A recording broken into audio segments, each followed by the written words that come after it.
जय श्रीवास प्रभु, बहुत बहुत धन्यवाद आपका। Thank you. आपने बहुत सुंदर कीर्तन सुनाया, नित्यानंद प्रभु की महिमा कीर्तन करते हुए।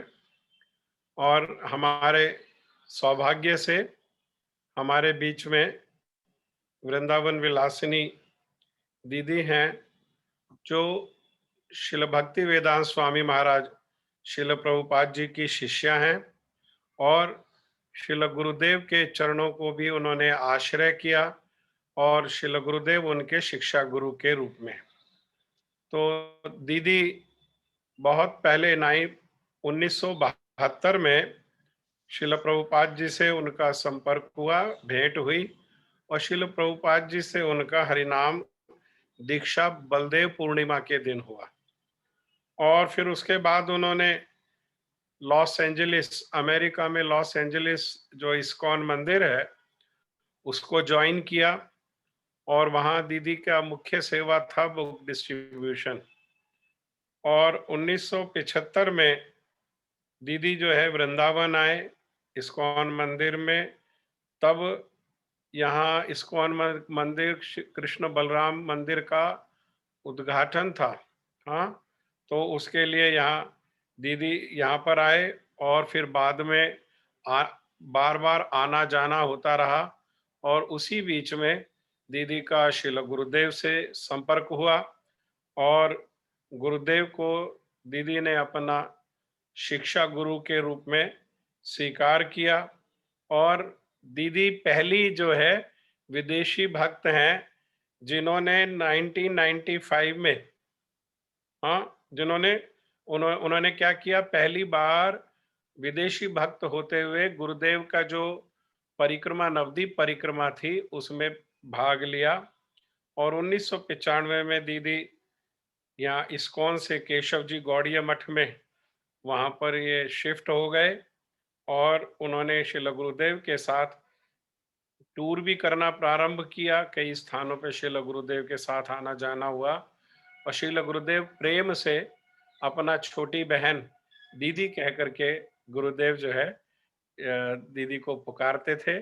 सो नाउ आई रिक्वेस्ट दीदी to share his sweet memories with Srila Gurudev or with the Srila Prabhupada, since, as I told earlier also, that this is 100th year of Srila Gurudev's appearance and 125th year of Srila Prabhupada's appearance. So it's up to you, Didi. Whatever you wish, you please speak. Okay. Whatever you wish, that will be nectar for us. Okay. Jai Shri Shri Guru Gauranga Gandharviti Giridhari Radhika Raman Giriju Ki Jai. Om Jnana Timirandasya Jananjana Salakaya Chakun Militanina Tasmai Shri Guruve Namaha. Shri Chaitanya Manopistam Stapitamina Bhutale Swayam Rupa Gadamayam Dadati Swa Patantikam. Namo Mahavandanaya Krishna Prema Pradayate Krishnaya Krishna Chaitanya Namane Go Tabashe Namaha. Hare Krishna Krishna Krishna Hare Hare Hare Ram Ram Ram Hare. First of all, I'd like to offer my heartfelt Puspanjali to the lotus feet of my Harinaam Diksha Guru Srila Bhaktivedanta Swami Maharaj, our Srila Prabhupada, or my Srila Prabhupada. And second of all, to my Shiksha Guru Srila Bhaktivedanta Narayan Goswami Maharaj, and to the entire Guru Parampara. So I began my spiritual journey, you might say, in America in 1947, when I was fortunate enough to take a human birth. Because the human body is the root facility to be able to do bhajan. So I'm very fortunate and I'm very glad that I got a human body. So in 1947, I was born into a Christian family. Actually, for America, a very pious Christian family. They were very pious, except for they ate things they shouldn't eat because they didn't know better. But other than that, they didn't smoke, they didn't drink, and they were very spiritual, religious people. And they raised me as in a very religious way, going to church and trying to act properly and like this. They were very simple people. We were not rich. My father was a postman. He delivered mail. My mother was a teacher. And we spent most of our time in the mountains. They were mountain climbers. So we were climbing mountains and doing all that. And then as time went on, I grew up and I went to, finished school. I went to 3 years of college.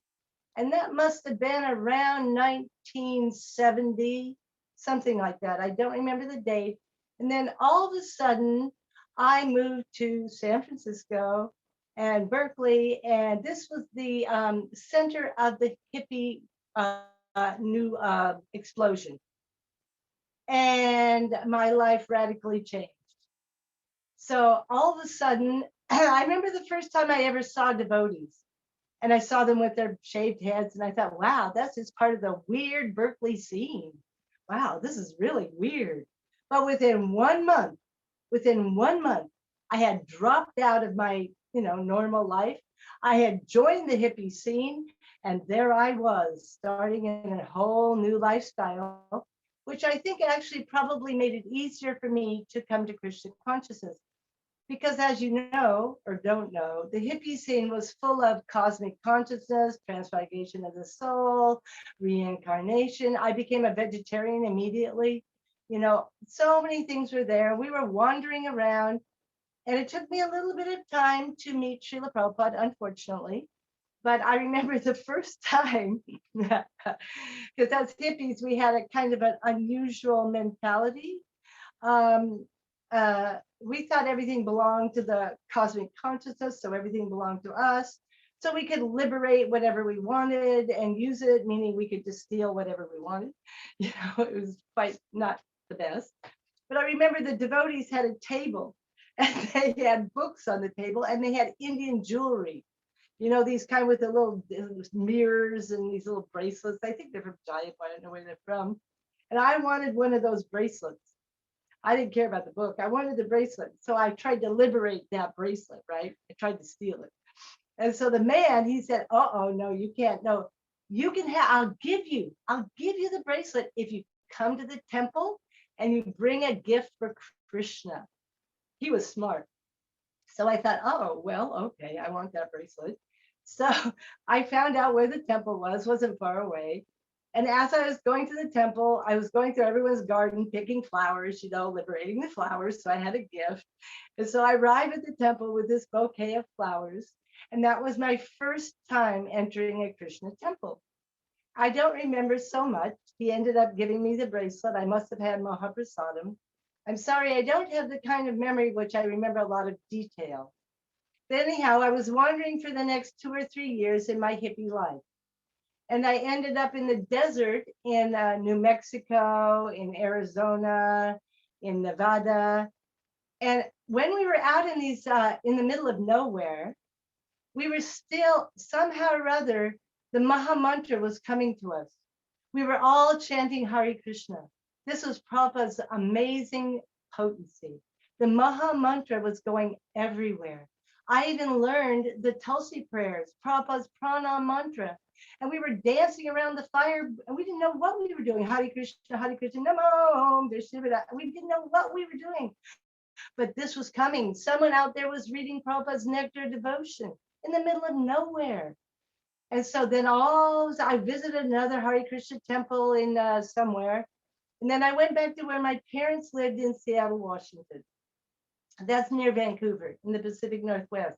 And the Hare Krishna temple that Prabhupada had started was 1 mile from where my parents lived. So I was visiting the temple and I liked it, and I'd move in and move out because I was really attached to my hippie life too. But I was also really tired of it because actually hippie life was not nice. It wasn't the love, peace, and flowers. It was too much drugs, illicit sex, and horrible things. It wasn't so great actually. It was not the absolute truth. So then one day the temple president said, how would you like to meet someone who loves God more than anyone else? I said, well, that sounds really good. And he meant Prabhupada. So Prabhupada was flying from Los Angeles into Portland, Oregon, which is about 6 hours, I think about 6-hour drive from Seattle. So they dressed me up in a sari and we drove to Portland, Oregon. And we drove to the airport. And this was 1972. It was actually June 8th, 1972. And we were in the airport. And in those days, it's a small airport. It's not like now. It's a small airport, and you look out and you're looking out the window and you see the plane come in and you see people coming out and walking across the tarmac. It's not that people just come the way it is now. So we were there, and all of a sudden the door of the plane opened and Prabhupada appeared. And it was astonishing. He was so kind to me. He gave me so much mercy from the moment I mean, it was far away, but I could see that he was totally effulgent. I could see that he wasn't walking on the ground, and I could see and I could hear him. I actually heard him talking to me in my heart, like waking up my soul. I heard him saying to me, I love you. I will never leave you. And I could, like, it was my soul was going, I love you. I'll never leave you. And it was like this. It was just the second, it was a heart to heart connection. And it never happened again, but he made it such that all I heard was the Hare Krishna mantra for about 2 hours. Everyone and everything was chanting Hare Krishna. The whole world was chanting Hare Krishna. I was just like, I was, I was stunned. I was stunned. So then we went back to the place where Prabhupada was staying. And we were there for a few days, but I don't remember so much because I was such a spaced out hippie. But in that time, Prabhupada completely stole my heart, completely stole my heart. So I went back to Seattle. I talked to my parents. I talked them into buying me a plane ticket to Los Angeles. I flew to Los Angeles and I joined the LA Temple. I did not know that Prabhupada traveled. I thought he lived there. I didn't know anything, but I just wanted to be with Srila Prabhupada. That's all there was to it.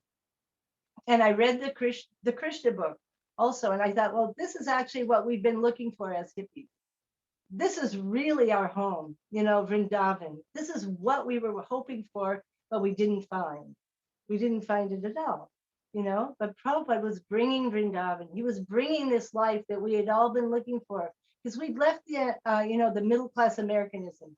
We'd given up. So many of us, we were so tired of American middle classism, the Vietnam War and the Korean War, and all this money, and we just didn't want it.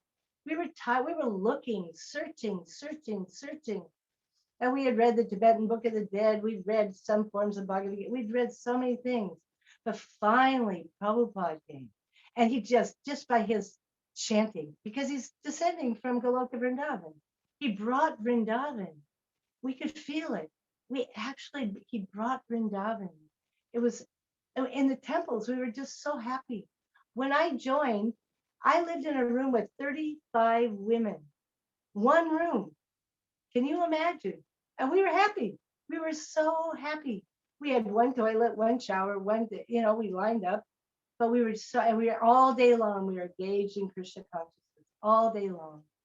We did Harinaam Sankirtan, rolling, and just singing, and we were happy, so happy. And we'd been so miserable before, so miserable. It's like night and day. And that's the incredible glory of all our pure devotees of Gurudev, because in 1 second, they take you from utter darkness, from complete ignorance to, the light, the complete, what do you call it? I don't know the right, but they just brought us out of that darkness into the light of Krishna consciousness, It was so totally amazing. And so then after a while, I started distributing books for Srila Prabhupada. And I first started door to door, and we were wearing saris and tilak. And people, it was very amazing. I only had one bad experience, some people started throwing rocks at me, but mostly I only had good experience. Then we went to parking lots, at stores. And then we finally went to the airport, the Los Angeles airport, which is huge. It's a huge airport. And at first it was not legal. So we're running around in not devotional clothes. And I even got caught, went to jail. We went to jail to open up the LA airport. Finally, we opened up the LA airport, so it was legal. And we could legally distribute. And we were distributing, I don't know if you've seen the big Krishna books, those silver, big Krishna books, and the big Bhagavad Gita and the Srimad Bhagavatams. We were distributing those. And we would sometimes distribute 100. It was amazing. The potency. Srila Prabhupada was doing it all. As he said, he was kicking us out the door.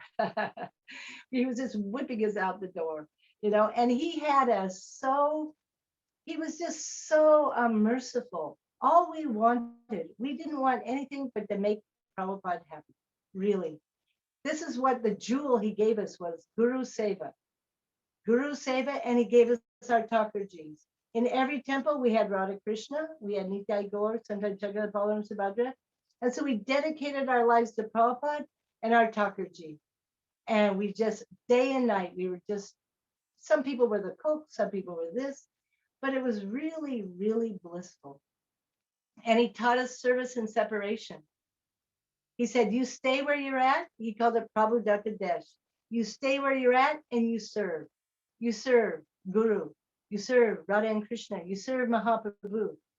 And so in that way, we became quite strong, actually. We didn't follow Prabhupada around the way we did with Srila Gurudev so much.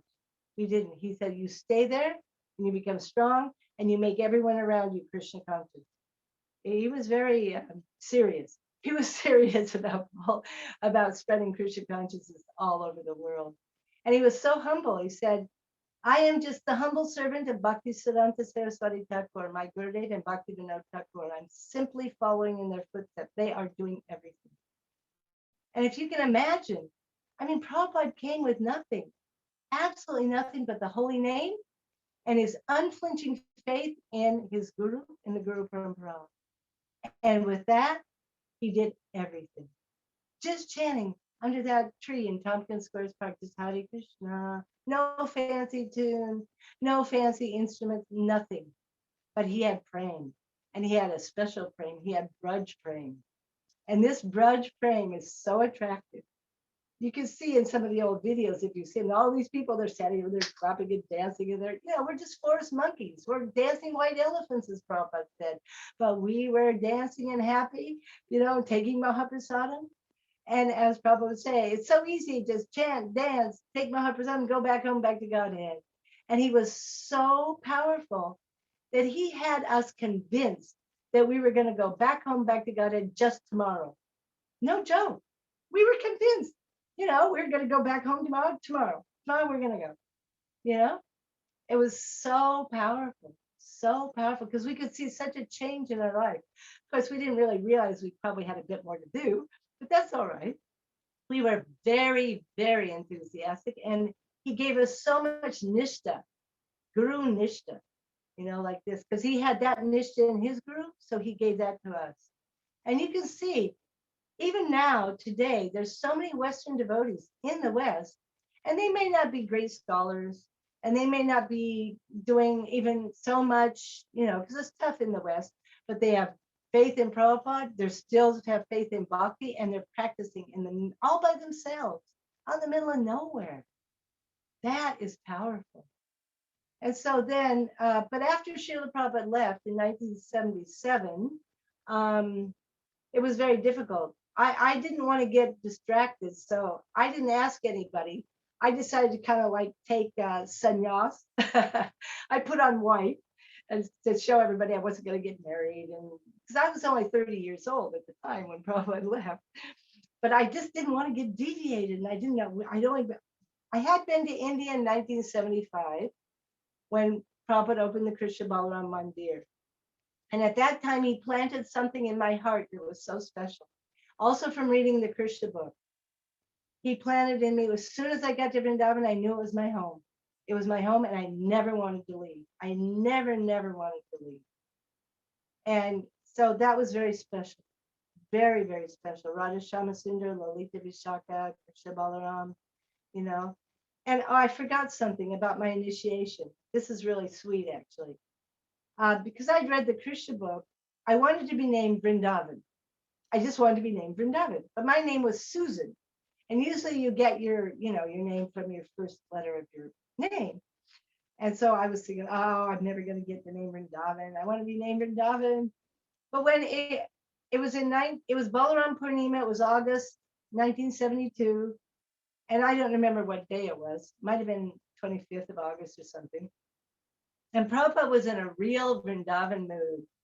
He named somebody Gopinath, someone Madan Mohan, someone Vrinda, someone Vrindavaneshwar. He was just in a Vrindavan mood. And I was the last person he called up.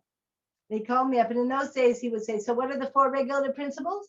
And you'd have to say no meeting, you'd have to sit there. And for some reason, I really wanted to make Prabhupada laugh. I don't know what it was. So I looked up at him like a little girl, but I'm 25 years old. But I just looked at him and said, and always remember Krishna and never forget Krishna. And he liked that. He just started laughing and laughing. And he said, your name is Srimati Vrindavan Vilasini Didi. It's a name for Radharani, the one who enjoys in Vrindavan. And wow, I thought, wow, he knew my heart, you know? It was so special, so special. And one thing I want to say is I never really got to talk to Srila Prabhupada the way I talked with Srila Gurudev, you know, darshans like that. I wasn't part of the first group that got so much time with Prabhupada personally. But I got to hear so much of his Srimad Bhagavatam because in Los Angeles, sometimes he would stay for 3 months. And every morning he would give Bhagavatam class, every morning. And I was doing seva. I was cleaning his bathroom when he would go out for his morning walk. So that was nice, doing seva and hearing Bhagavatam. This is the real relationship with Sri Guru, isn't it? So my message to some persons who think, oh, I didn't get so much time with Prabhupada or with Srila Gurudev, you didn't talk to me, that doesn't matter. What matters is our actual surrender to Guru and our faith in Guru and our desire to please him. Because we're not here to be the enjoyers. Prabhupada picked us up, Srila Gurudev has picked us up to learn to be the servant of the servant of the servant of the Vaishnavas, of the servants of Gopi Bharata, who is the maintainer of the Gopis, who's appeared as Sachinanda and Gaur Hari. So we've come to learn to be a servant and not to be the enjoyer. Even selfless service, even if you don't like to do it, you do it for the pleasure of Guru. So anyone can do that, even if they didn't get to meet many of Prabhupada's devotees. They never got to meet Prabhupada. It was only by phone. Those from Brazil, they didn't get to meet Prabhupada, but they served him. Still, they're serving him. So this is for any disciple. What's the use of having a guru that he can't save you, can't give you prema if you just didn't get to talk to him so much? That is no, Guru's there for every single disciple, and he can give everyone prema, grudge prema, and he can awaken our spiritual body, our spiritual being, which is just our mood of seva. That's the real good. That's the glory of our gurus, of Prabhupada, of Gurudev, the Rupanuga Guru Parampara coming from Sri Rupa. They've come to assist Srila Rupa Goswami in fulfilling the inner heart's desire of Mahaprabhu, haven't they? This is what Prabhupada came to do, and he laid a foundation. But he was dealing with, you're not the body, you're not the body, A, B, C. But he gave Bhagavad Gita, he gave Srimad Bhagavatam, and he gave Sri Chaitanya Charitamrita that has everything, right? But he didn't spend much time. After 10 years, he left. He left very quickly. And we just, we're just babies. And so for that time, for me, from 77 until I moved to India in 1989 for Radhastami. And I thought that would be the answer. But it wasn't the answer. I was in ISKCON Vrindavan. It was actually more difficult than ISKCON Los Angeles. There were lots of politics. Someone actually got shot and killed in the guest house lobby during Mangal Arti one day. And it was quite difficult. And so I started praying for good association because I knew I'd been taught, sadhu sangha. So I started praying and praying. And one of my friends said, why don't you pray for the best association? So I started praying for the best association. And so a couple of weeks after I'd actually come, after Radhastami, is Srila Prabhupada's Sannyas Festival Day.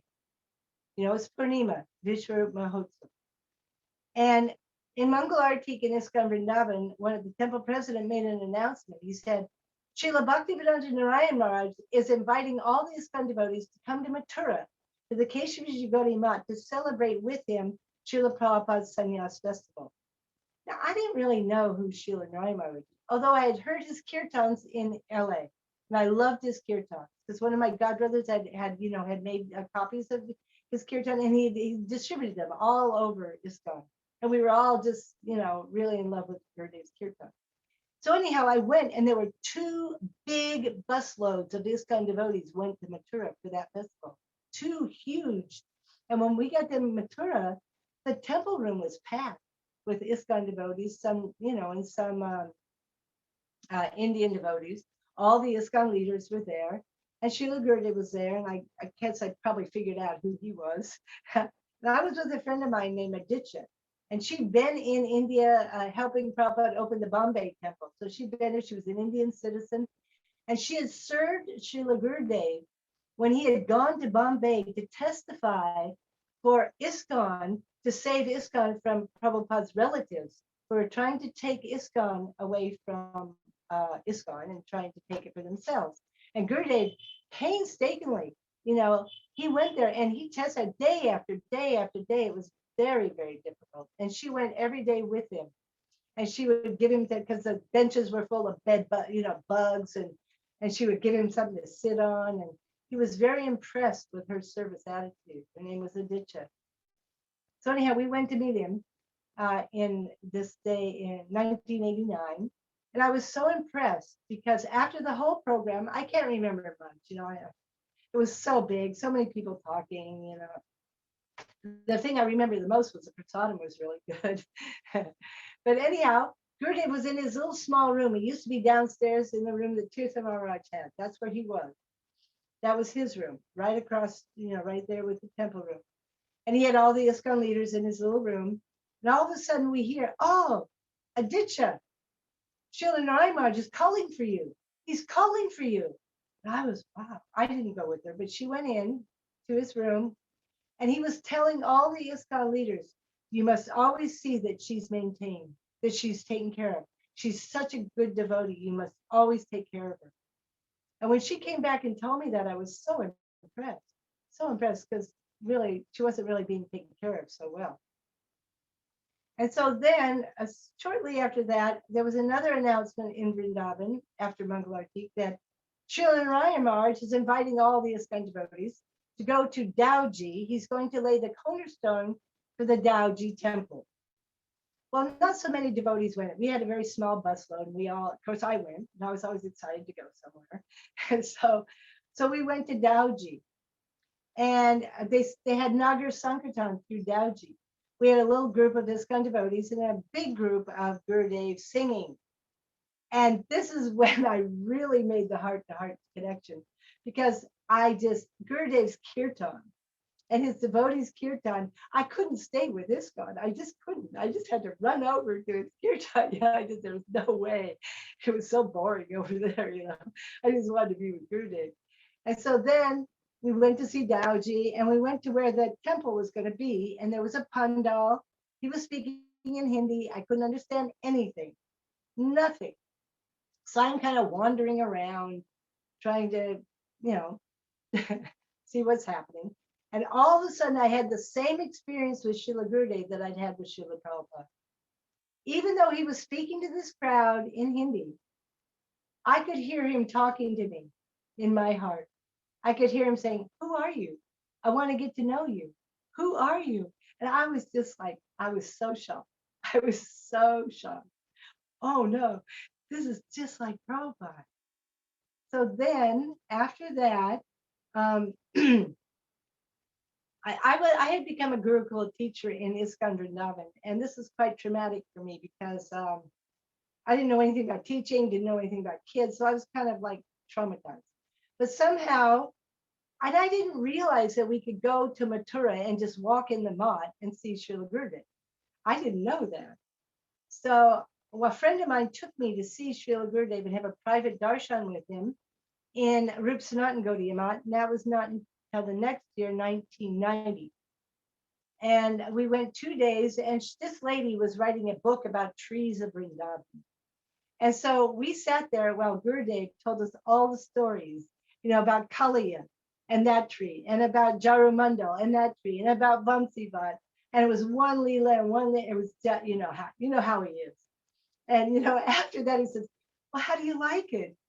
Do you like it? I was like, yeah. You want to come back? Yeah. How he is. And so we were quite taken. But then I had to go back to America that summer. And so I got a little disconnected.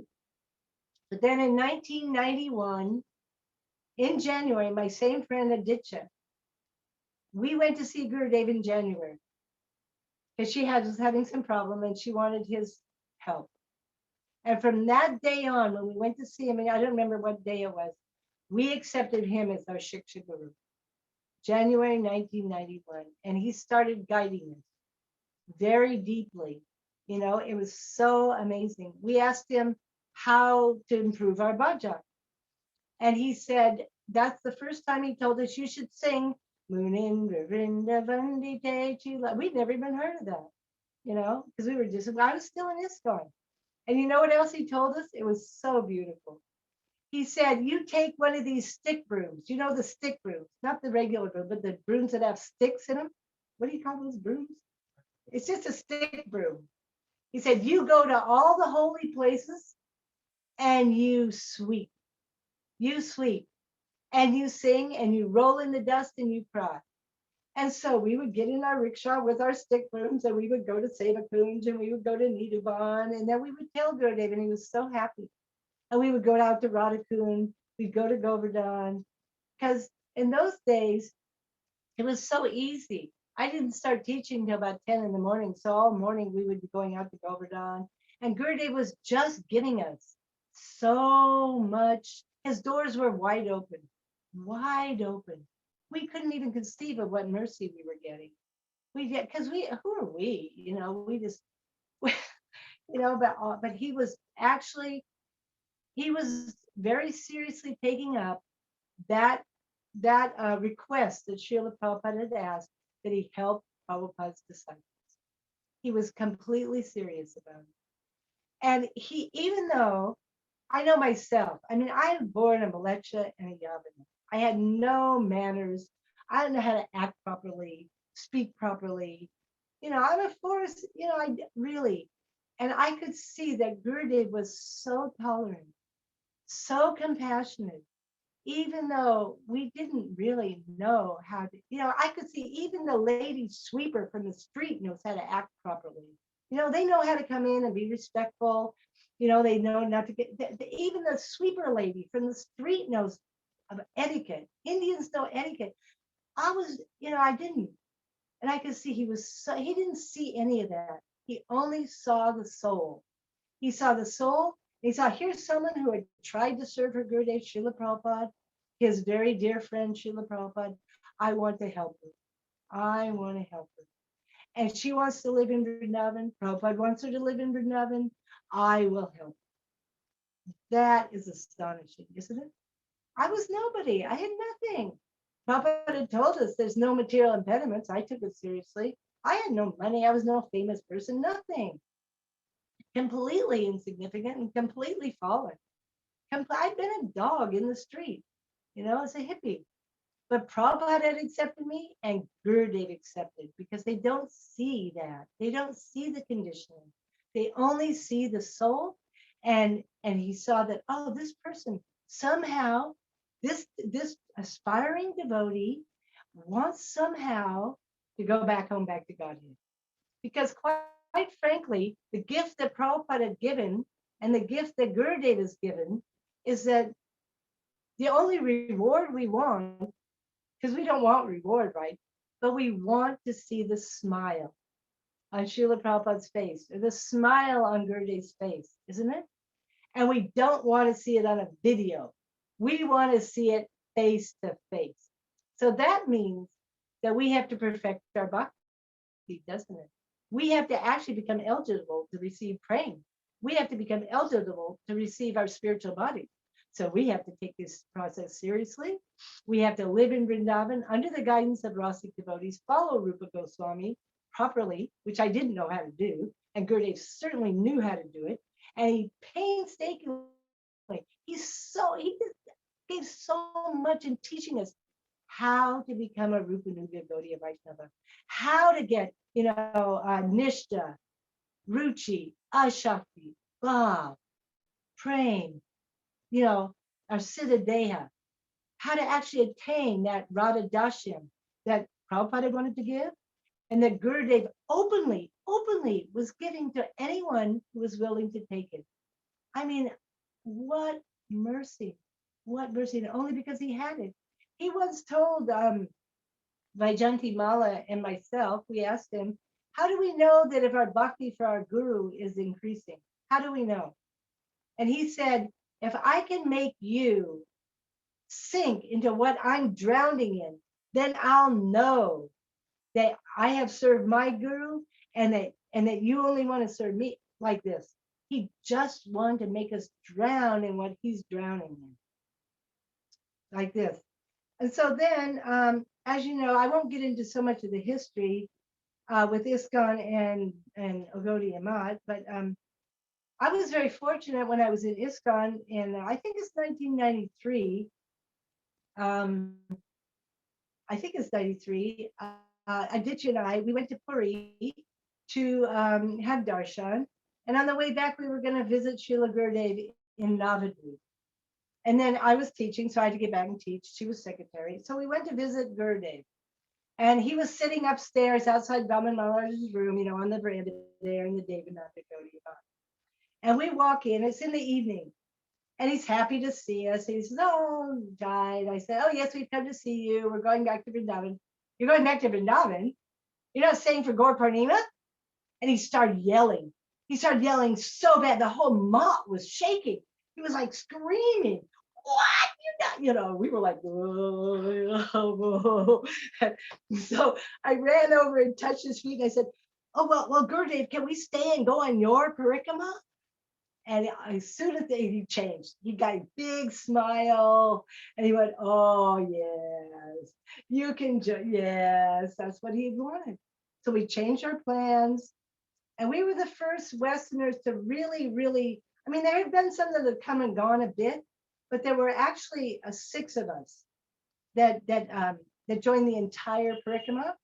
One was Prem Vilas, he was the only male, and he had a room. But there were 5 Western ladies. And we had, I don't know if you know what they are, but they're called little pup tents. They're little teeny tents that people use to go mountain climbing. Tiny little tents. And we had 2 of them. And Gurudev helped us put those in the midst of hundreds of mosquito nets, you know, with all the Indians. We were in the middle of that sea of Bengalis. We didn't get a special room. we were put our little tent in the middle of all these mosquito nets, and Gurudev was so happy. He was proud. He was helping us put up the tent. And all the Indians are looking at us. They'd never seen anything like that before. You know, it's like, and us, you know, it was 5 ladies, you know, 5 white ladies. And we had to use the public bathroom, which is only have 2, and you have hundreds of Bengalis. And we ate what everyone else ate, you know, all the same rice, everything the same. We were right across from Trivikram Maharaj's room. So that was really special. And we were right below Gurudev. We were right over there, you know. And it was a real cultural shock because we were in ISKCON. And because they played their loudspeakers 24 hours a day on full blast, you know, it was unbelievable. It was unbelievable. And we didn't speak any Bengali. We didn't know what was going on, but we're running out every day, running out in the kirtan. Only Mr. Sangania, he helped us a bit because he could speak English, you know, but by the end, we were so addicted. We were immersed in Gaur Prem, in the ocean of Gaur Prem, and in Gurudev, and Bhaktivedanta Vaman Maharaj was there, Bhaktivedanta Trivikram, Bhakti Jivan Janardhan Maharaj was there. I got to have some personal darshan with him. I didn't really understand how fortunate I was, but I went one time to where he was having prasadam. We got to take prasadam with him. And all he spoke about, I could tell, even though it was Bengali, was Radharani. And he sang all the songs. It was such mercy, even though I couldn't really, it was Navadvipa Dham, by the mercy of Srila Gurudev, was opening up and just showering us with kripa, just showering us. I got really sick one day, and Trivikram Maharaj he's a homeopathic doctor. He was giving out medicine, and he gave me some little pill, and immediately I was well. No more sick. It was incredible. And so after that, when I went back, I wanted to leave ISKCON and join Gurudev. I didn't want to be in ISKCON anymore. I mean, I was just totally addicted. Even though I didn't know what was going on, it was just the whole mood, the overwhelming mood of Gurudev's love and affection and of Navadvipa. But Gurudev told me, you cannot leave now. It will not be good for you to leave. Because we're actually not supposed to leave the institution of our Gurudev unless there's a really, really good reason. And so it wasn't until later when when ISKCON decided to ban Srila Gurudev, and I was given an ultimatum, a very unfortunate ultimatum. I was told that if I wanted to stay in ISKCON, I could never see Srila Narayana Maharaj again in my entire life. And as a punishment for having seen him, I had to leave Vrindavan for a year and a few more things. And so that's when I decided, well, this is not acceptable. Even my Christian mother has better manners than that. And I went to Srila Gurudev in Delhi, and I asked him if I could leave. And he said, well, I can't take care of you. It's all in Hindi. And he said, you should stay in ISKCON and be like a kura, the one way inside, another way out. And I said, well, I'm sorry, but I don't want to be like a kura. No, thank you. And so then he kept saying, no, no. And finally, when I said, I don't care if it's all, I don't care. Finally, he told me, yes, you can leave. You can leave and you can join me. He did say that. And so then I tried to stay in a few places in Vrindavan with Tunga Vidya. We stayed in a Brijvasi house and this, but then finally in the beginning of 1996, I moved to the Keshavji Gaudiya Matha. Gurudev allowed that. Of course, it's very interesting because I thought I snuck in. I thought I snuck in and just kind of made a place and then just didn't leave. And Shanti, one other Western lady was there, and Uma Didi. Those were the only ladies. Vrinda and Rajanath lived next door. Well, it was only two Western ladies, Shanti and myself. Later, I don't know if it was that year later, on the roof of Keshavji Gaudiya Matha one evening, Gurudev was there and he was talking to Shanti and I. He said, you think that you came here, that you snuck in here, but I brought you here. I brought you here, and this is a hospital. This hospital, I am the only doctor. Every single person here is sick. And he started naming all the leaders there. I won't go into all the names, but he said, they're all sick. I am the only doctor. And it's quite amazing, And Gurudev said, not at this time, but another time, he said, if you come to me, you have to expect to go through the purification process like gold. What do they do with gold? They stick it in the fire, they bring it out, and they pound it. They stick it in the fire, and they take it out, and they pound it. Expect to be pounded. Expect it. And I must say, the staying in the Keshavji Gaudiya Matha was so much harder than anything I ever went through in ISKCON. It was very difficult, except we had Gurudev's Harikatha every day. Every day but it was so difficult. It was not easy because it was hands-on purification, and I mean, I had a big false ego, I had so many anarthas. I didn't really know how to live properly, in a Bengali brahmachari mat. It was really difficult. And then I started traveling with Gurudev at the same time in 1996. And one thing, I should back up. Before I moved to the Keshavji Gaudiya Matha, when I was still in ISKCON, actually my mother came to visit in I think it was 94. She came to visit me in Vrindavan. She was about 82 years old. And she had also lived in the ISKCON Brahmacharya ashram for a week in LA. She was trying. My father was a little more difficult. And so she got to meet Srila Gurudev in Vrindavan during Kartik. It was so special. It was at the Rupasnatan Gaudiya Matha. This is very interesting because we came into his room. He was upstairs by Seva Kunj. And the first thing he said to my mother was, and I am like 50 something years old, right? And I've been a brahmachari since I joined. He says to my mother, I want to get your daughter married.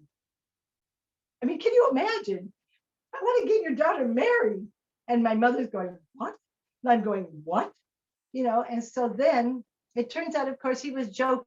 He was joking that he wanted to get me married to Krishna.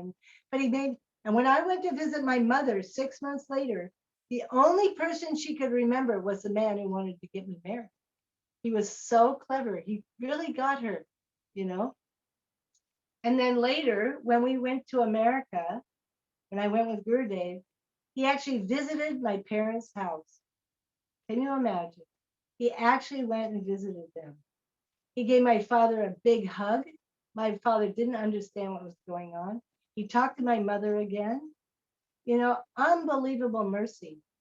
And I really think it was my mother, that actually started me, that saved me. Because when I was a hippie, I was really low and I was going to hell. And my mother would pray to Jesus Christ to save me. And that's how I got Prabhupada, I'm sure. And when her Christian friends would ask her, why you don't try and convert her back to Christianity, she would say, only Prabhupada could save her. Jesus Christ couldn't save her. I mean, that's pretty amazing. So because of that, she also got to meet Srila Gurudev, because she didn't get to meet Prabhupada. She met Srila Gurudev and my father met them. Just see the mercy of being related to someone who's trying to become a devotee, And then later I was with my mom. This is a very interesting pastime too, because we were on Kartik. It must have been Kartik 1996. And I was with Srila Gurudev. We were in Shergar, and this was the first Kartik that was going to be in English. Because before that, it was all Hindi, Bengali. We'd have to wait hours to get translations, Ramachandra Prabhu and Umadidi, and it was so difficult. And this Kartik was going to be in English with translations right away, and I was so attached. Well, my mother was passing away, and my relatives were asking me to come, but I just didn't want to leave Kartik. So we were in Shergar, and Gurudev was sitting in a chair, and he had his legs crossed, and he's like kind of like this one leg is going up and down. I don't know if you can see it, but anyhow, when you have your legs, he's going like this. And so I come over and I pay my obeisances on his foot that's on the ground. And all of a sudden I feel this wham. And he had kicked me in the head with that foot that's going like this. He had just gone wham. I stood up and going, whoa, And he said, go. And of course, externally, he meant go to the bus, but he meant go to my mother. I knew it. So the next day I left the Parikrama. I went back to America and I went to be with my mother to pass away. And it was maybe about a month. And I had her chanting Hare Krishna every day, giving her Tulsi. And, she was so fortunate. But she was hearing the Bibles. There was another lady because she was a Christian. But one day I came down, it was 5:30 in the morning, and I started doing my mantras. And when I got to Mahaprabhu, I could feel that Mahaprabhu came and gave her mercy. That's when she left. She left, and I was chanting to her, I gave her everything. And about 5 years later, it was the same with my father. And Gurudev said that they both come in line, and they will quickly go up. So just see the mercy that's coming. These are, it's incredible mercy. I never experienced anything like that before. It's the most, it's kind of like the most amazing service to be able to help someone pass from this world. You don't have to be anyone important. You don't have to know anything but how to chant Hare Krishna. They have a little affection for them and a little desire that they get mercy. And it's the most important service in somebody's life. So I'm so grateful to Srila Gurudev for having allowed me to be able to do that service for two people who had helped me in my life. My parents had actually helped me a lot. I actually owed it to them, So then there's so many pastimes with Srila Gurudev. This is another one that's very, very instructive, actually. Because he could be really sweet, but when you live with him, he's also very, very tough. And he could be very tough with me, very tough. Because he knew I wasn't going to leave him. Prabhupada taught me, you don't leave Guru. Guru's perfect. That's the bottom line. So you just tolerate. So I think it must have been in the beginning when I would go into Gurudev's room for darshan. Gurudev would start yelling at me. He was being nice to everybody else in the room. And he'd say, what are you doing here? Why are you here? And he would get really heavy. And I'd get so embarrassed. And I'd feel so bad. And I kind of like didn't know what to do. And he did that for 6 months. Every time I went in his room. And I would go back to my room and I'd just start crying. And what was going on? But I wasn't going to leave him. And all I could think is, well, I must be so horrible that he had to do this, you know, it's this must be my problem. So then after 6 months, I went into his room and he was by himself. And he turned to me and he said, I am so sorry. I have been so heavy with you. You have to understand that sometimes I get under pressure. And I was totally shocked. I said, no, Gurudev. I said, no, you didn't do anything wrong. You don't owe me an apologize. It's just me. You know, I'm so sorry. I would cry. And then his mood changed. He said, yes, just like when you left ISKCON, you controlled your emotions by your intelligence. This is what you must always do. And so I saw that he had been testing me and training me that no matter what, you just control your emotions, you use your intelligence, and you go on in your service to Sri Guru. You never leave, you never budge, no matter what's happening, no matter what he does to you, you just keep going on. You know, that's what Prabhupada had also taught. It was a very, very important lesson, you know, like this. So there's so many pastimes actually with Srila Gurudev. I don't have the best of memories.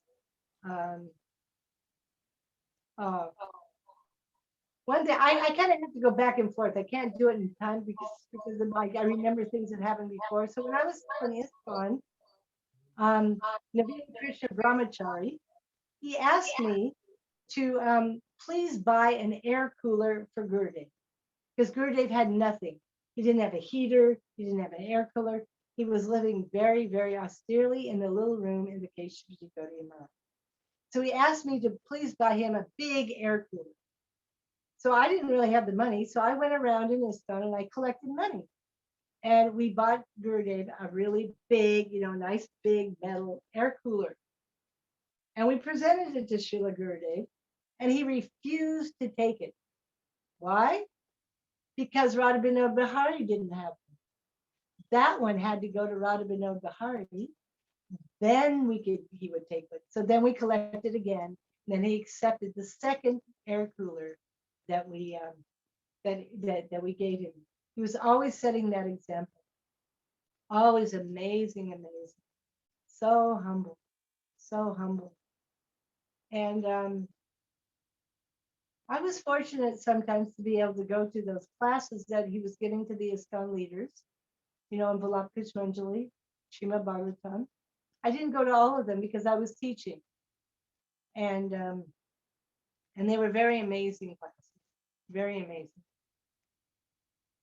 And thank goodness that they were recorded and everyone can have them.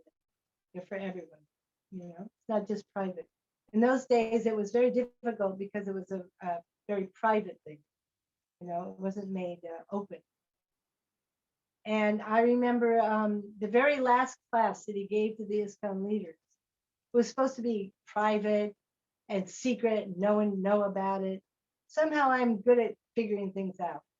So my friend, she had been able to go to most of the classes, but I didn't. So we went to go to this class. It was in Mathura. It was the very last class he ever gave to the ISKCON leaders. And we were there, and all of a sudden, the men, they decided they didn't want any women. No women, no women. So anyhow, okay, Guru said, okay. And so we went out of the room, and the men are in there starting to have their class. And then, of course, everyone knows Savita. So Savita comes, she was kind of late. And Savita is not someone that you can put off. She started knocking on the door and calling in and, you know. So finally, Gurudev let her in, right? And the men just had to, that's just the way it happened. And then Gurudev called for Uma Didi and he called for my friend, but he did not call for me. And can you imagine, I'm sitting outside and I'm just crying and crying and crying because they're all inside and I'm outside. I mean, I'm just crying, you know, oh, Gurudev, you're so mean. And Karta, why you didn't let me in? You know, I was blaming all the men, blaming everybody. And then finally, after the class, when the doors are open and everyone could go in and their class is over, Gurudev looked right at me and he said, "Don't be angry with me. Don't be angry. I do this to everyone, even Savita." And I realized then that he had been doing that on purpose to purify me. You know what I mean? To really take surrender seriously. We're not here for our own sense gratification. We're not here for what I want, I want, I want. We're here to what does Guru want? What do we have to learn that? And when we learn that, to do what Guru wants, he will give us everything in a second. We're not here for gyan. You know, you can memorize everything, you can learn everything, but you're still the bee on the outside of the jar looking at the honey and you're not tasting the honey, isn't it?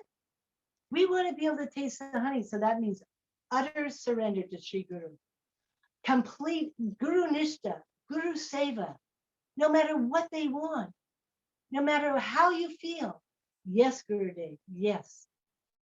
And he said the only dakshin he actually wanted, this is he told the ISKCON leaders, is gratitude and loyalty. You never leave it. You never leave me. This is the dakshin, gratitude and loyalty. And every disciple can do that. Every single disciple. Gratitude, because everyone can chant Hare Krishna. Everyone we can sing and have kirtan for Krishna. Gurudev just wants us to give our heart to Krishna, isn't it? And he wants that for every single person. His final instructions to me before he left, I asked him, "So Gurudev, do you have some final instructions for me?" He said, "Yes. I want you to sit by the Jamuna and hear, chant, and remember the sweet pastimes of Krishna. And whoever I send to your room, just tell them about Krishna." I mean, who can't do that? That might have been for me, but that's for every one of his disciples, you know? And if we're not in Vrindavan, then we meditate on being in Vrindavan, and we meditate on sitting by the Jamuna and hearing and chanting the sweet pastimes of Radha and Krishna. And whoever comes, we tell them about Krishna. Simple life, simple. And so I've taken it seriously. Even the servicemen who come to my room, I make them chant Hare Krishna. I give them Mahaprasadam. I have a what do you call it, an almari full of books. I give everyone who comes a book because they don't have a book. Yeah, you know, we just have to make pleasing Guru and Krishna with our words, our minds, our activities, our deep inner, everything, the center of our life. That's what Gurudev wants. And you know what he'll give us? He'll give us praying. He will give us praying. And it even can be in one lifetime. It can be. He said it, highly unlikely, but it can be done if we get serious. Because if we think about who is Srila Gurudev, who is he? We all know he's a maidservant of Srimati Radharani. Who is more capable of giving Radha Dasyam than a Dasi of Srimati Radharani? And not only that, they can give it easily. In the Guru Vandanam prayer of Devaki Nandan, so they can easily liberate a whole universe. So they can easily liberate one jiva, easily. But as he said, what's the problem? We don't want it. We don't want it enough, and we don't have faith. We don't have faith. I hear so many devotees say, "It's too high, it's too high, it's too high." No, this is who we are. All this actually is just a dream. Our conditioning is not who we are. Gurudev can easily remove that ignorance, that avidya. Prema bhakti yaha hoite avidya vinasayate. Easily he can take it away by his harikatha, by glancing at us, by anything. This is another really nice pastime with Gurudev. I can't remember what year it was, but it must have been when I was still in ISKCON. And of course, the Kartiks were always all in Hindi. And Vichitri and myself, and I don't remember who else, after Kartik, we had gone to Gurudev and we were in his room and we were having a darshan in English. And we were so happy that he was speaking English. And then in comes Savita and Krishna Priya. And they changed the darshan to Hindi. And my friend Vichitri got very upset. She got so upset. So we all know to do. She just got really upset. And she started getting really angry that we weren't getting English. And we'd already had a whole month of Hindi. So why not English? And Gurudev was very serious. I don't remember exact words, but he said, now, you don't understand who I am. You don't understand what I can give you. I can be on the other side of the world and I can give you everything. It doesn't depend on the language. And what if I tell you right now that Krishna embraced Radharani? What's it going to do for you? We have to get serious about just following the process, making Guru happy. We have to understand what Bhaktisiddhanta Saraswati Thakur said, that everything coming to someone who has a Sat Guru, if we have Sat Guru, which we do, we have Gurudev, I Prabhupada too. We have to understand that everything coming is coming from Guru and Krishna. Everything. If we don't believe that and understand it, we're not a disciple. So those two girls walking in, Gurudev had made that happen. He made it happen. It was to teach us everything coming. And that's why he says that we will never be able to do bhajan. This is one of his most important gifts and teaching. I'm not good with it. How's it go? Yeah, can you you know that verse from Bhagavatam, Brahma's prayers? About how whatever's coming, the real devotee, real disciple sees as coming to his past karma, his past activities, and he goes on with his bhajan, and no matter what, and then he will get the mercy of Krishna. Basically, that's what it is. He said, without practicing that, we will never be able to do bhajan, ever, ever, ever. So no matter what, we should never quarrel. We should never criticize. We have to accept what's coming as our due just. It may be from past lives. We think, oh, I don't deserve this. Who knows what we did in our past lives, isn't it? Gurudev is so kind to give us the real key on how to go back home, back to Godhead. It isn't just gopi, gopi, gopi, gopi, gopi, and dress up like a gopi. No, it's actually follow Rupa Goswami. And it's not just Ujjvala Nilamani, it's Upadeshamrita. Vacho Vegam. Vat Manasakroda Vegam. Don't criticize. Be careful what you say. Even if there's a fault, don't say it. Even if it's true, don't say it. We're supposed to be thinking and we're supposed to be encouraging each other. This is what he would say. We've come, we're acknowledging, we're not peer devotees. It's kind of like if someone's in the shower, and someone's getting clean in a shower, taking a bath, and you start criticizing, it's like throwing more dirt at them. If someone's in the shower, you give them some soap. You're encouraging them to get clean, So this is what Gurudev was always talking about. Always. He's so kind to give us the basic, the foundation. Mana Shiksha, like this. Follow these things.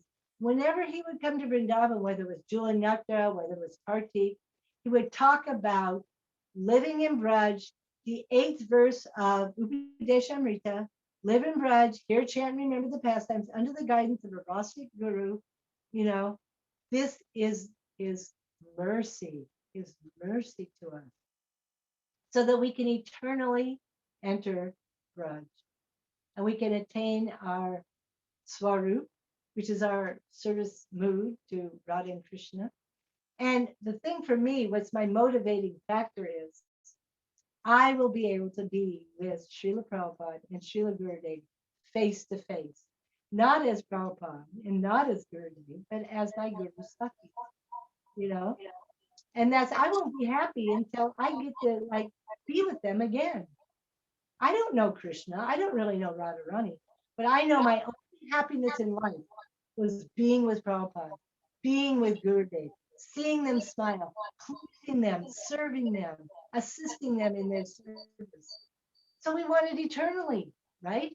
So that means we need to go back to Braja Vrindavan, an eternal Swarup. And we've been given the proper process. We've been given the guide. Let's get serious. Let's quit criticizing. Let's quit whirling. Let's just chant Hare Krishna, try and serve together and please Srila Gurudev, in whatever way he wants. You know, it's a team. Srila Prabhupada taught, we're a team. In Los Angeles, it was actually quite beautiful. You know, you had the Copes, you had the Pujaris, you had the book distributors, you had the mothers teaching Gurukula. We were a team. It was, everyone was needed, and Prabhupada was actually doing everything. One person asked Prabhupada, what miracle have you done? Because, you know, everyone wants miracles. Prabhupada said, I have 108 temples, and I am doing everything in every temple. That is my miracle. That's amazing, isn't it? If I think I distributed all those books, I must have distributed 1 million books. I didn't distribute those. Prabhupada distributed. I was allowed to assist him. I was allowed to be used as an instrument. I am so fortunate, because who am I? Nothing. So if we can somehow assist Gurudev in spreading his mission around the world, you know, which is the mission of Mahaprabhu, then surely, surely he will fulfill our inner heart's desire if we have faith. The main thing is having that faith, not thinking, oh, I can't do it. It's going to take me at least 10 lifetimes, because we really don't want it. We're attached to being here in the material world. We haven't really given up our material attachment. We haven't really fallen in love with Gurudev. You know, we don't really want to be with him. We don't really want to please him. You know, we haven't become selfless. So we pray to become selfless, to give up our selfish desires, isn't it? And just want to make him. That is the real essence of Guru Seva, Guru Bhakti, Guru Nistha, and every single disciple can do that. Everyone. You can sit down and you can just chant. You can take a few books with you wherever you go, and whoever you see, distribute a book here and there. You don't have to be doing 100 a day. When I was in America in 2019, I went back to visit my relative, and I went to Seattle, Washington, and I went to the bank. You know, I had to do some money things when I went back. And, you know, this lady in the bank, she couldn't understand. She was trying to get me to get all these big programs, you know, with this and that. And I said, look, ma'am, I don't have any money. I don't have any money. And she just couldn't quite compute. I said, you don't understand. I was a hippie and I'm a Hare Krishna. And she looked at me and she said, I said, ma'am, what are you? She was from Brazil. I said, oh, you must be Catholic. She said, well, I was raised Catholic. When I learned how to think, I became atheist. And I said, oh. And she says, but I love the Hare Krishnas. I love Hare Krishnas. I used to go and take prasadam and eat at their place in Sao Paulo. And so I gave her a book. I always carry books no matter where I'm at. I gave her a book.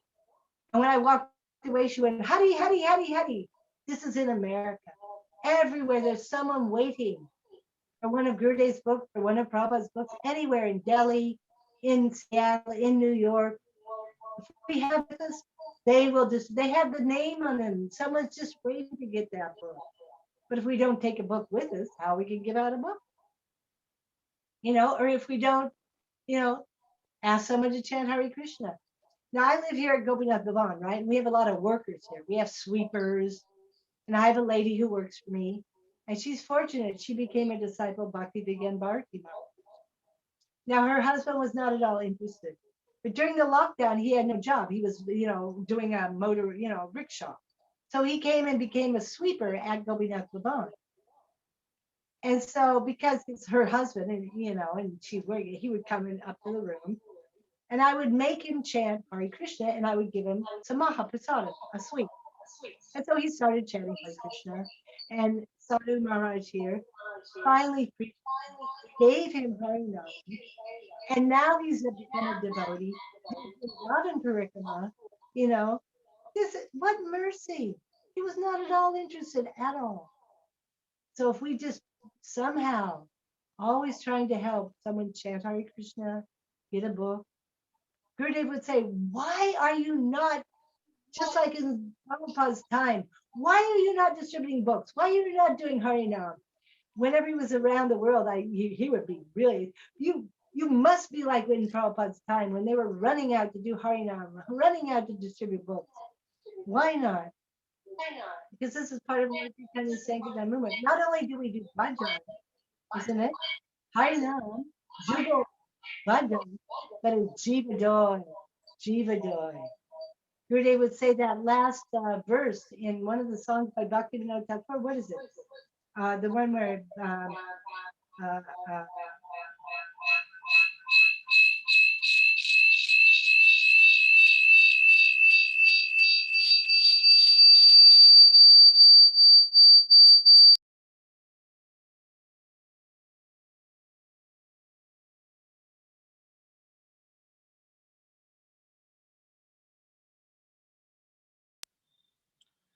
लगता है कुछ वृंदावन में ये दीदी का जो है connectivity में प्रॉब्लम है, तो कुछ समय हम वेट करते हैं। वैसे भी प्रोग्राम जो है समाप्त करने का समय आ रहा है। Let's wait for another 2 minutes, 2-3 minute और वेट करते हैं।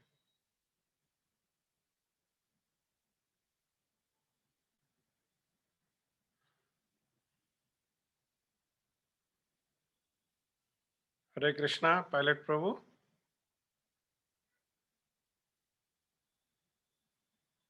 हरे कृष्णा शशांक प्रभु। हाँ जी प्रभु जी, हरे कृष्णा। हरे कृष्णा। क्या करना चाहिए दीदी को? कुछ कनेक्टिविटी प्रॉब्लम है, वो कह भी रहे थे, मेरे से बात हो रही थी। मैं एक बार उनको कॉल कर लेता हूँ प्रभु जी, फिर आपको बताता हूँ। कॉल करके मेरे को बता दो। ठीक है प्रभु जी, वो दीदी आ गई हैं। ठीक है ठीक है ठीक है। मैं उनको अनम्यूट कर देता हूँ उनको। ठीक।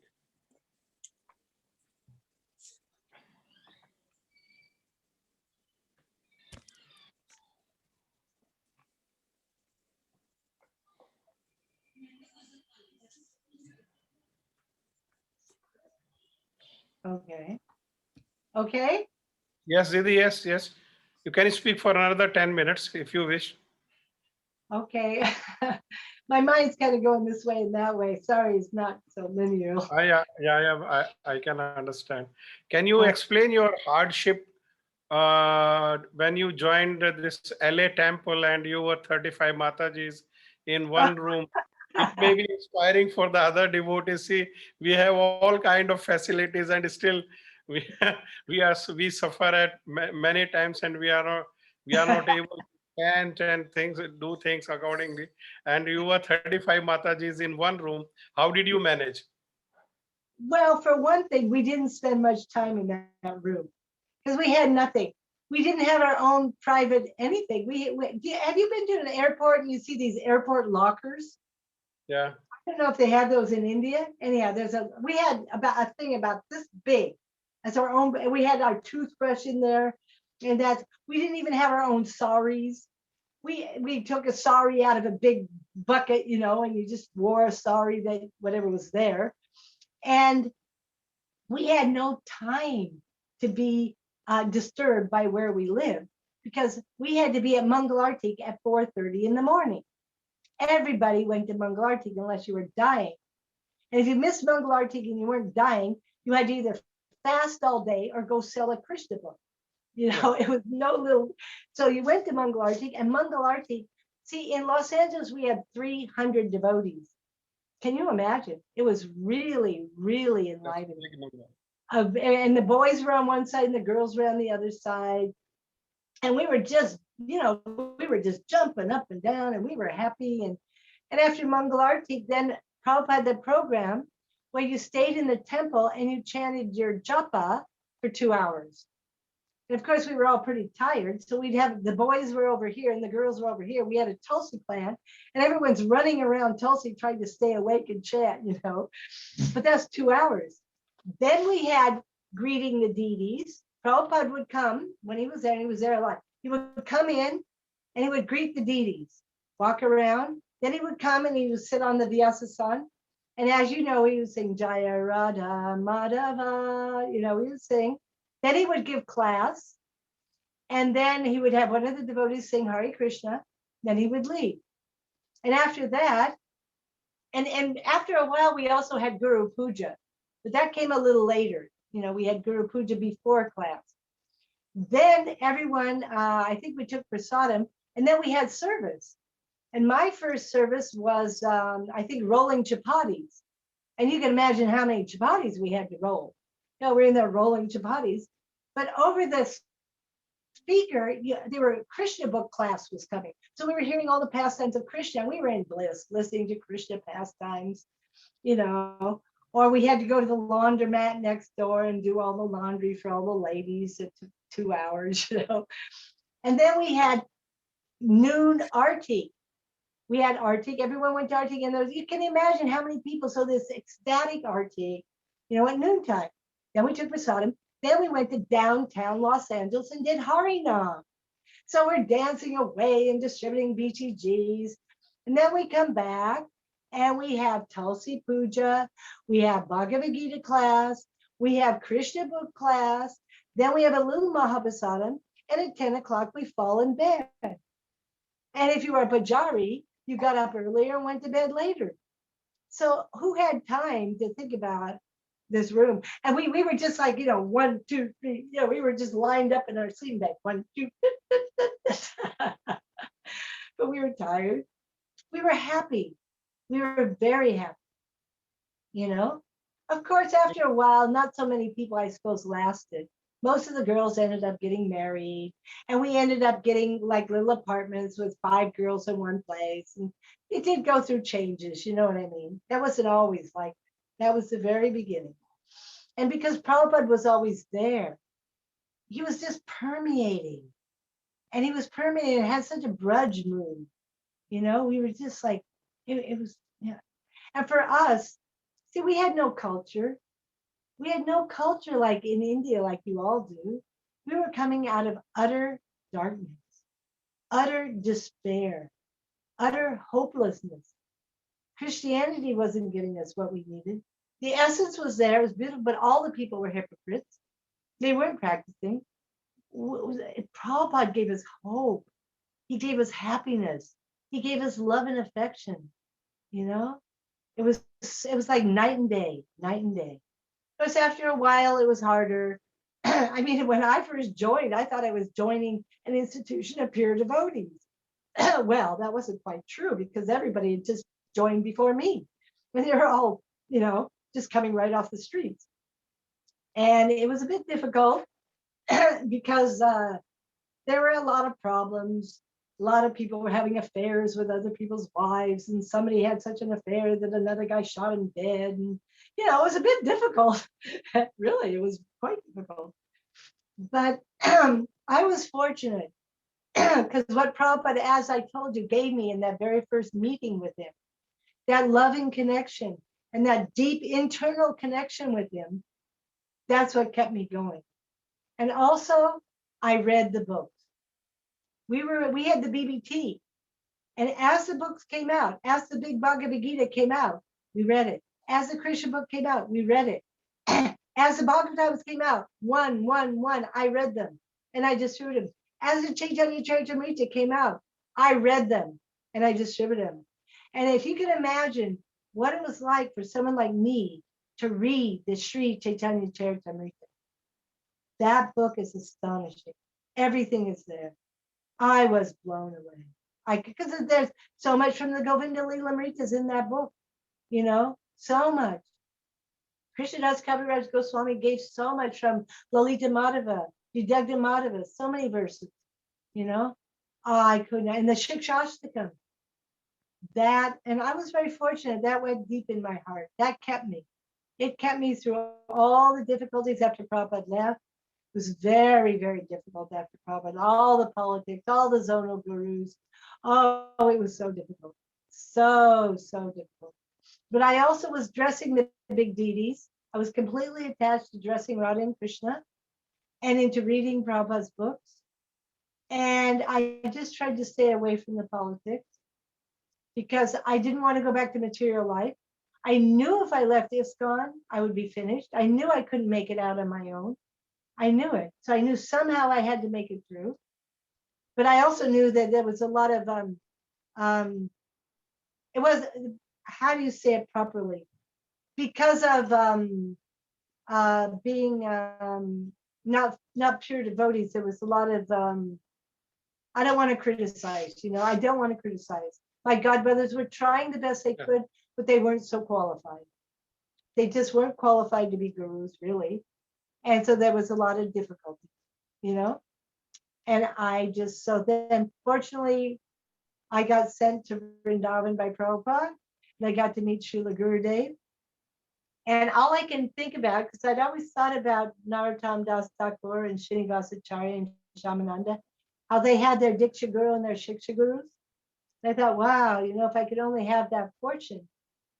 And in one sense, Prabhupada heard that. He gave me a Shiksha Guru, like Jiva Goswami, like they had. And I wasn't so qualified, though, not so qualified. But it doesn't matter how qualified we are if we just try to sincerely follow. Gurudev once told me, I used to, before Gurudev started to travel, he used to go to Puri in the winters to write. And I got to be with him 2 times in Puri, in the early 90s. And one time he was talking to me, he said, you want to do bhajan, but you can't do anything. I'm going, yeah, I know I can't do anything. He said, but you can be honest. If you're honest, Guru and Krishna will do everything. And that was a very important teaching. If we're just honest, and that means humility, doesn't it? I'm nothing, Krishna. I need all your mercy. I'm nothing, Gurudev. You are everything. Please, please. And also I was fortunate at that time that Srila Bhaktivedanta Bharati Maharaj was staying at his mat, and Keshav Prabhu, who's a disciple of Bhaktisiddhanta Saraswati Thakur, he was staying there too, and they would come and visit Gurudev, Keshav Prabhu and Bhaktivedanta Bharati Maharaj. So I got to meet them in the early 90s, and they loved Gurudev. They would come and see him, and Gurudev would go see them at their mat. And I remember once Gurudev was coming into their mat, where, what's the name of that mat? Where Bhaktisiddhanta was born. I don't know the names of mats. And he's coming in, there's kind of like an alleyway you go in, and then there's the deities. So he was just coming in, and he saw Keshav Prabhu standing there at the other end. And he paid his full dandavats in the road, full dandavats to Keshav Prabhu and Bhaktivedanta Bharati Maharaj. I got to see these loving relationships between high-class Vaishnavas. And that really, and Gurudev said the reason why the Devananda Gaudiya Matha stayed together so long is because I showed respect to everyone. Trivikram Maharaj wanted to leave, but I wouldn't let him leave. I would show him respect. And I saw that with Srila Gurudev, isn't it? Even when his own godbrothers would criticize him or do different things, he still respected them. He still treated everyone with love and affection. Even like at the Rupa Goswami conference, he would invite everyone, all kinds of people to come and speak, and sometimes they wouldn't speak properly, but he gave them so much affection, so much respect, and he would correct them in such a way that they would accept it, wouldn't it? So nicely, he would try and show them the proper philosophy, the proper Siddhanta. Gurudev, everyone loved Gurudev. Even his biggest external enemies loved him because he loved everyone. And he was so respectful, wasn't it? And so we want to become like that. I want to become like that. I don't want to become, just, sectarian. Bhaktivedanta Thakur says sectarianism is the biggest disease of religion. Gurudev wasn't like that. He was not like that. He never hated ISKCON, even though they turned against him. He may have said a few things, but still. I remember once when I was with him at the Keshav Gaudiya Matha, I was criticizing my godbrothers. And he looked at me and said, they're all right. They're okay. They just shouldn't criticize other Vaishnavas. And meaning I shouldn't criticize them, So this is the thing, isn't it? Isn't it? One more question from one devotee. How about your stay in Keshavji Gaudiya Matha, especially during summers? We had very meager facility in Keshavji Gaudiya Matha, as you yourself explained that even Gurudev didn't have a cooler. So you were on the top floor, and there was electricity problem also, very problematic electricity supply in Mathura. How did you pass your time? Do you have any memory of that time? Of course. And the thing is, I was not on, I was in the basement. I was in the dungeon. You know, when you come into the Keshav Gaudiya Matha, I was down on that floor. I was below Gurudev. And I was in the back by the public bathroom. If you can imagine, I had to use the public bathroom downstairs on the basement. That was incredible. They were filthy, you know, filthy. And I tell you, I mean, please don't be offended. But I mean, I had been practicing Krishna consciousness by that time, at least, 23 years or 30 years, right? Yeah. But in the Keshav Gaudiya Matha, there was only 3 women, and 2 of us were Westerners. Well, every single Indian male, whether he'd been in the Matha 1 day or 2 days, had to think he was my guru and tell me what to do. So no matter what I did it wrong. And they had to tell me what to do. And me being American, my conditioning is American, and it's equal rights. We are the most women's rights. So I had a lot of fights. Believe me, I have a big false ego, and I was not about to take what they were going to tell me. So I should have been more humble, and it would have been easier, and just said, okay, whatever, and not cared. But I had a lot of purification there, believe me, a lot of purification. Everybody, I couldn't even pick Tulsi right.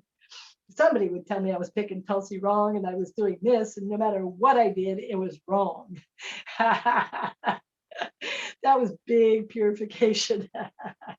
Okay, Didi. But You want to say something? It was. You want to say something?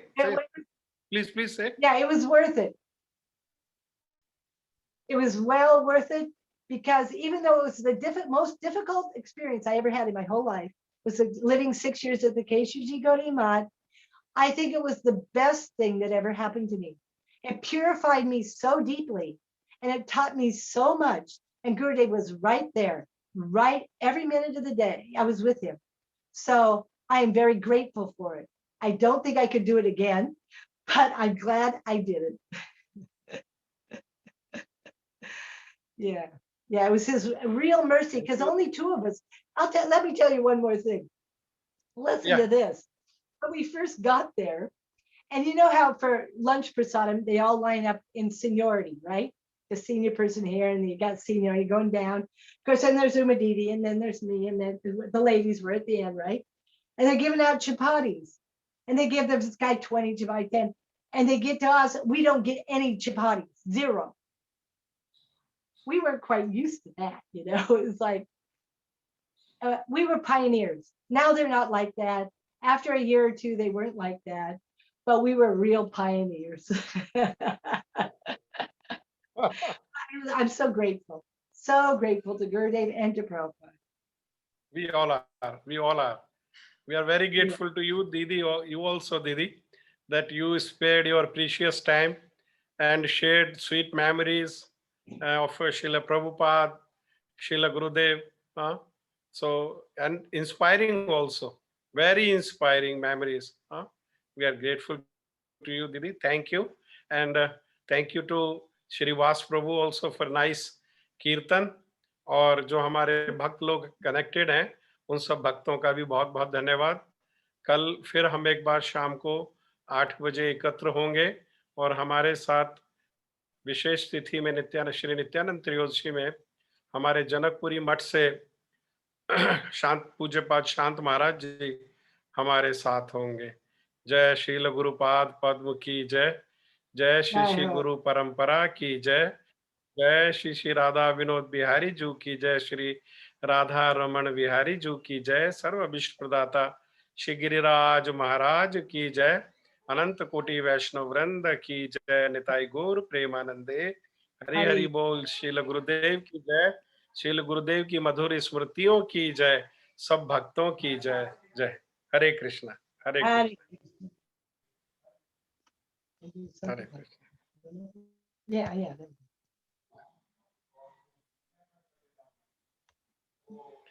Oh,